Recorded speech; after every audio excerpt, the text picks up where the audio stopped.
ಹರೇ ಶ್ರೀನಿವಾಸ. ನಮಸ್ಕಾರ ಬಂಧುಗಳೇ. ಬೆಳಕಿನ ಹಬ್ಬ ದೀಪಾವಳಿ. ಆಶ್ವಿನ ಕೃಷ್ಣ ದ್ವಾದಶಿಯಿಂದ ದೀಪಾವಳಿ ಹಬ್ಬ ಪ್ರಾರಂಭವಾಗುತ್ತದೆ. ಇದು ಜ್ಞಾನದ ಹಬ್ಬ. ಜ್ಞಾನದ ಕಡೆಗೆ ಕರೆದುಕೊಂಡು ಹೋಗುವ ಹಬ್ಬವೇ ಈ ಬೆಳಕಿನ ಹಬ್ಬ. ಗೋವತ್ಸ ದ್ವಾದಶಿಯಂದು ಗೋವಿನ ಪೂಜೆ, ತ್ರಯೋದಶಿಯಂದು ಸಾಯಂಕಾಲ ನೀರು ತುಂಬುವ ಹಬ್ಬ. ತ್ರಯೋದಶಿಯಂದು ನೀರಿನಲ್ಲಿ ಮತ್ಸ್ಯರೂಪಿ ಪರಮಾತ್ಮ ಇದ್ದಾನೆ. ನೀರಿನಲ್ಲಿರುವ ವರುಣಾಂತರ್ಯಾಮಿ ಮತ್ಸ್ಯರೂಪಿ ಪರಮಾತ್ಮನನ್ನು ರಂಗೋಲಿ ಪುಷ್ಪಗಳಿಂದ ಅಲಂಕರಿಸಿ ನೀರನ್ನು ತುಂಬಿದ ಬಿಂದಿಗೆ ಇಟ್ಟು, ಬಿಂದಿಗೆಯ ಮೇಲ್ಭಾಗದಲ್ಲಿ ವಿಷ್ಣು, ಕಂಠದಲ್ಲಿ ರುದ್ರ, ಮೂಲದಲ್ಲಿ ಬ್ರಹ್ಮ ಹಾಗೂ ಬಿಂದಿಗೆಯ ಮಧ್ಯದಲ್ಲಿ ಅನೇಕ ದೇವತೆಗಳು ಸನ್ನಿಹಿತರಾಗಿರುತ್ತಾರೆ. ಇಂಥ ಬಿಂದಿಗೆಗೆ ಮಹಾಲಿಂಗನ ಬಳ್ಳಿಯನ್ನು ಸುತ್ತಿ ಪೂಜೆ ಮಾಡಬೇಕು. ನಂತರ ದಾಮೋದರ ಸ್ತೋತ್ರವನ್ನು ಹೇಳಬೇಕು. ಮರುದಿನ ಚತುರ್ದಶಿಯಂದು ನರಕ ಚತುರ್ದಶಿ ಎಂದು ಕರೆಯಲಾಗುತ್ತದೆ.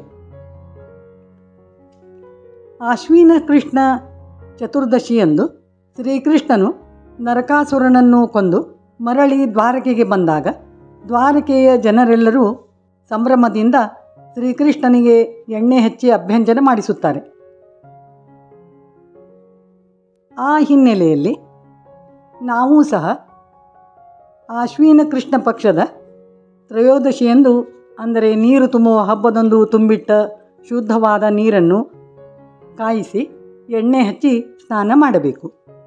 ನರಕ ಚತುರ್ದಶಿಯಂದು ಪ್ರಾತಃ ಕಾಲದಲ್ಲಿ ಶ್ರೀಕೃಷ್ಣ ಪರಮಾತ್ಮನು ನರಕಾಸುರನ ಸಂಹಾರ ಮಾಡಿ ಬರುತ್ತಾನೆ.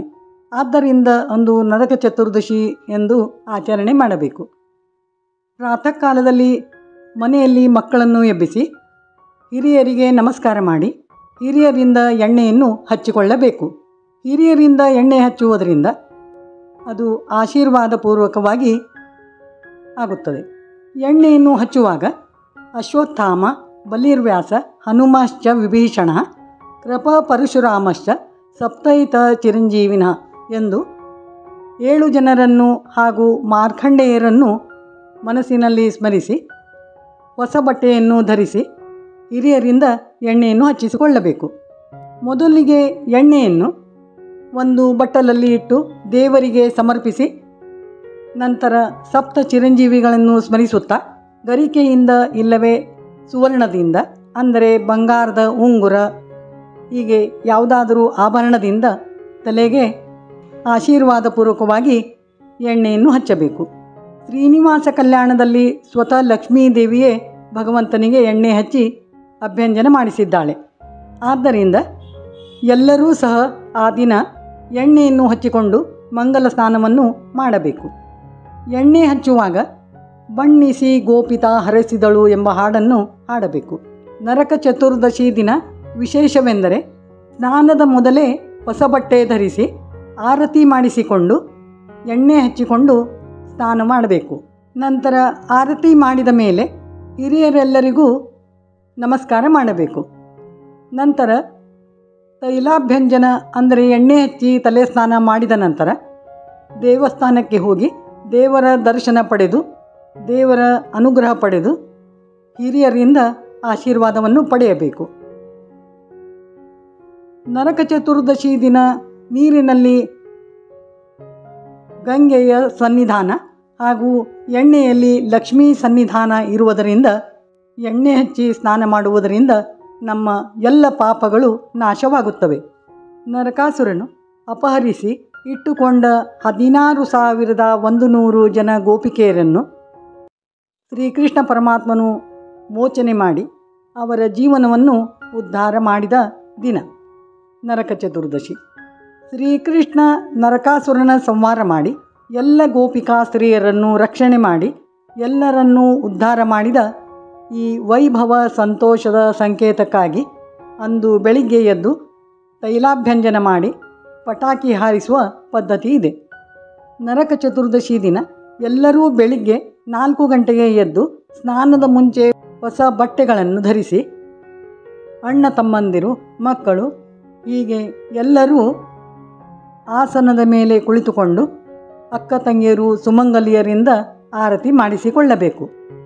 ಅಕ್ಕ ತಂಗಿಯರು ಸುಮಂಗಲಿಯರು ಎಲ್ಲರಿಗೂ ದೇವರ ನಾಮಸ್ಮರಣೆಯೊಂದಿಗೆ ಆರತಿ ಮಾಡಬೇಕು.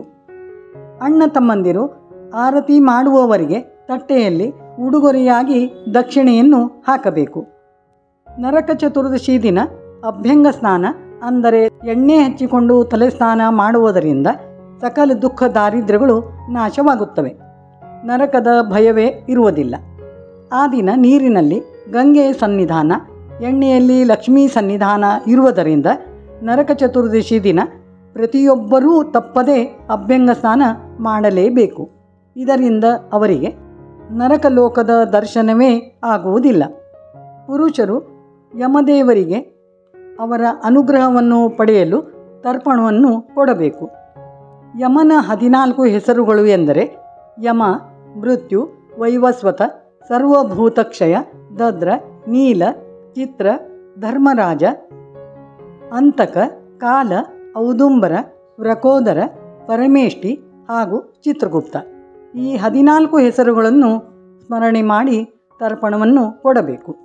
ಭೂಮಿಯಲ್ಲಿ ಪ್ರತಿ ಜೀವಿಯು ಪ್ರತಿ ಕ್ಷಣ ಮಾಡುವ ಕರ್ಮಗಳನ್ನು ನೋಡಿ ಪುಣ್ಯ ಪಾಪಗಳ ಲೆಕ್ಕವನ್ನು ಬರೆಯುವವರು ಯಮಧರ್ಮರಾಜರು. ಆದ್ದರಿಂದ ಯಮನ ಪ್ರೀತ್ಯರ್ಥವಾಗಿ ಯಮದೀಪವನ್ನು ಹಚ್ಚಬೇಕು. ನರಕ ಚತುರ್ದಶಿ ದಿನ ಬ್ರಾಹ್ಮಣರಿಗೆ ಯಥಾಶಕ್ತಿ ವಸ್ತ್ರದಾನ ಮಾಡಬೇಕು. ಅಂದರೆ ಅವರಿಗೆ ವಸ್ತ್ರದ ಕೊರತೆ ಬರುವುದಿಲ್ಲ. ನರಕ ಚತುರ್ದಶಿ ದಿನ ದೇವರ ಮುಂದೆ, ತುಳಸಿ ಮುಂದೆ ಹಾಗೂ ಆಕಳ ಮನೆಯಲ್ಲಿ ದೀಪವನ್ನು ಹಚ್ಚಿಡಬೇಕು.